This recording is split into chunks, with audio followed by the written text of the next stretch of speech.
Hello and welcome students to 8th class mathematics online lecture 1.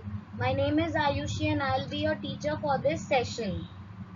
This is an introductory lecture and here I'll discuss about the 8th class syllabus with you in detail.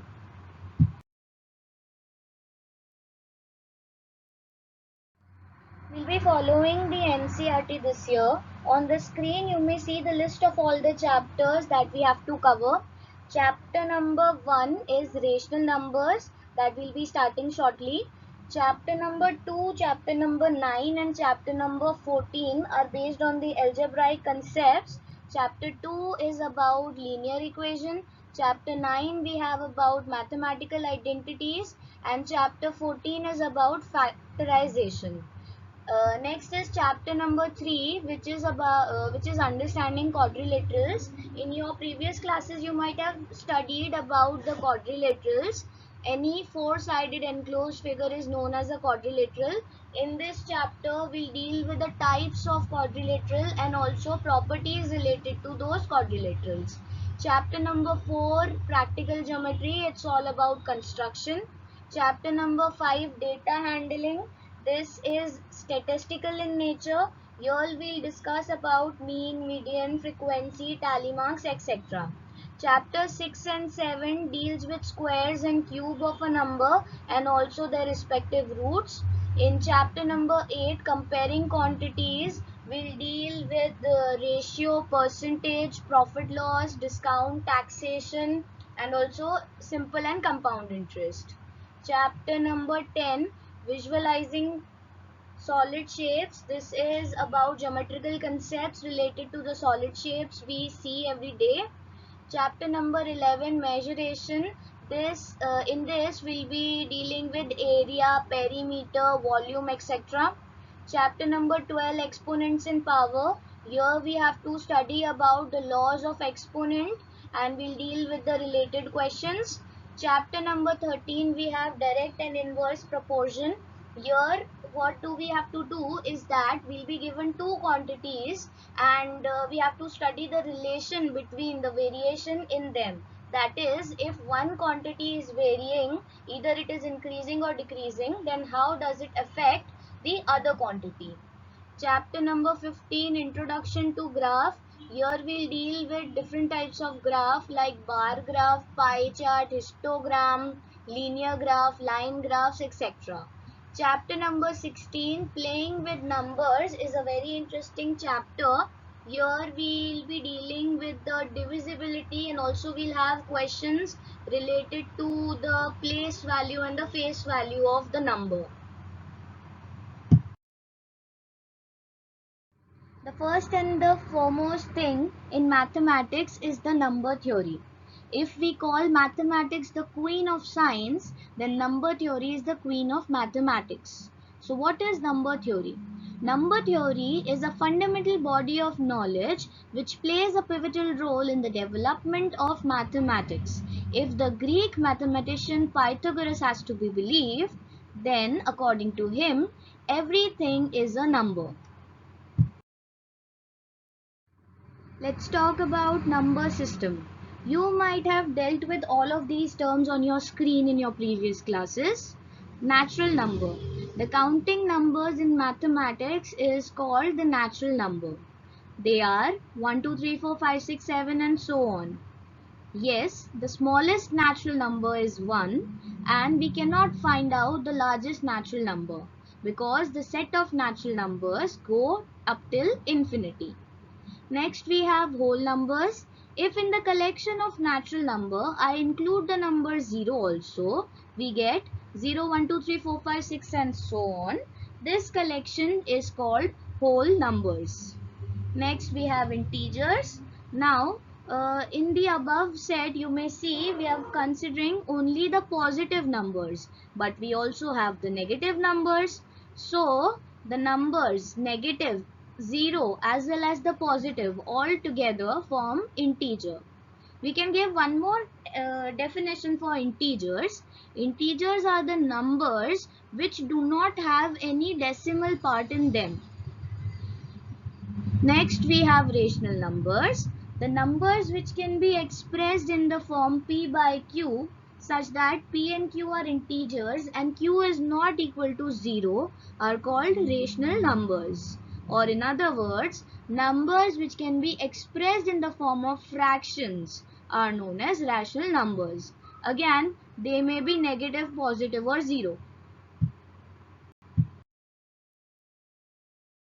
On this slide, we have our main topic, rational numbers.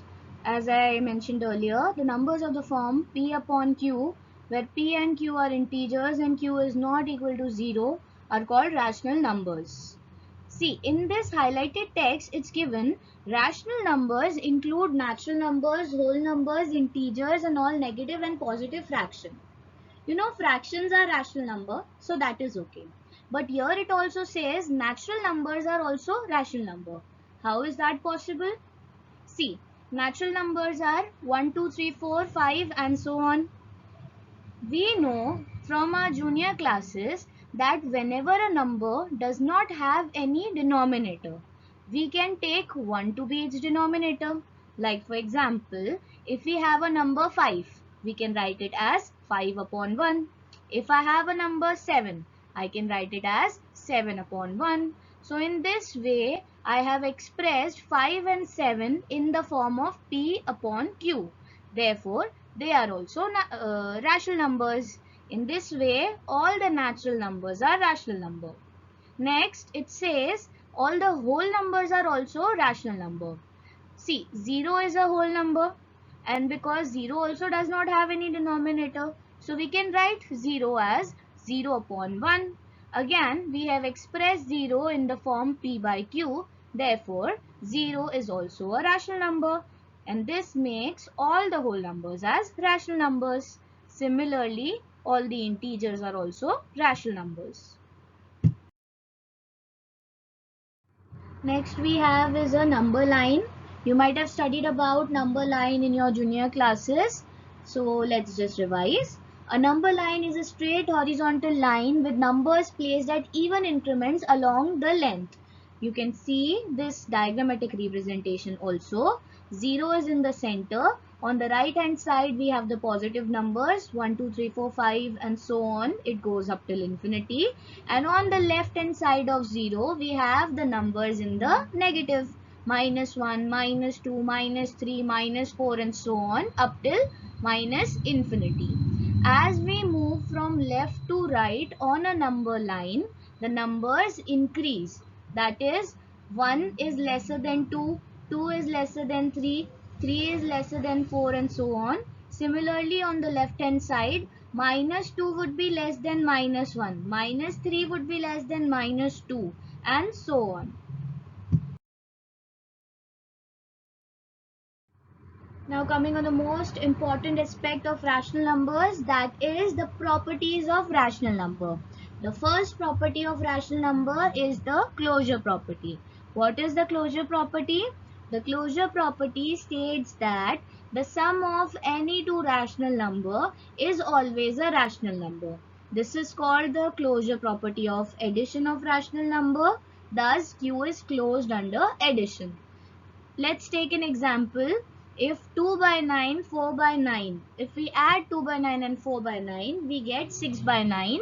And if we simplify this, this is equivalent to 2 by 3, which is again a rational number. See, here we have added two rational numbers and the result obtained is also a rational number. So this property is known as the closure property of addition of rational number. We can see this same follows for multiplication also. If we multiply two rational number, the product obtained is also a rational number. The second property is the associative property. Let's just first see the definition.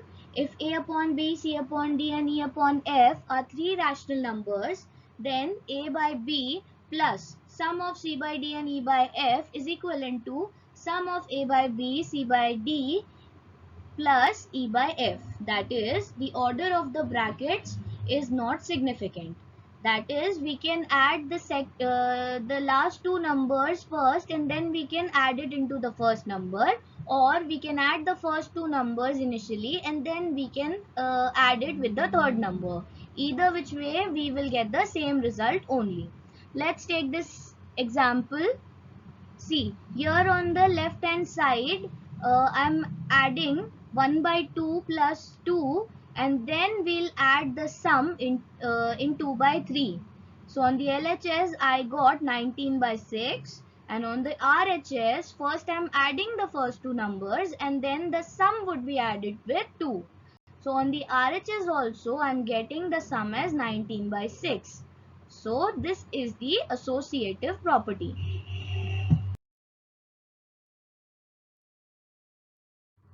Third property is the commutative property, which states that addition of two rational numbers is commutative. The commutative property is if a by b and c by d are any two rational numbers, then a by b plus c by d is equals to c by d plus a by b. That is, we can change the order. We can either add the first number with the second number, or we can add the second number with the first number. Either which way, we'll get the same output. Look at the example. We have two rational numbers, 1 by 2 and 2 by 5. On the left hand side, I am taking 1 by 2 plus 2 by 5. And upon addition, I am getting the result as 9 by 10. And on the right hand side, I am taking 2 by 5 first and then I am adding it to 1 by 2. In this case also, the output comes out to be same, that is 9 by 10. Hence, the addition of rational numbers is commutative.